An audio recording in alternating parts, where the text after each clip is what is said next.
O'rtoqlar, assalomu alaykum. Tagi qizil, hozir esa rangi o'zgargan.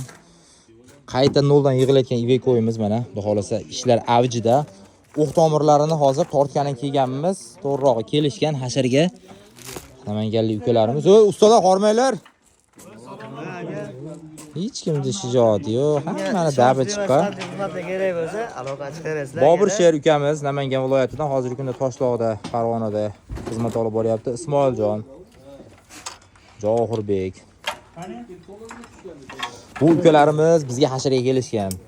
Xo'p, Iskandar akamiz mana ustimizda boshqacha bo'lib turibdi. Havo sistemasini hozir o'rnatib bo'lganimizdan keyin, xudo xolasa ishimizni ko'zi ancha ochiladi. Moy radiatorga antifriz quyamiz. Xudo xolasa yurgizib yuboramiz mashinani.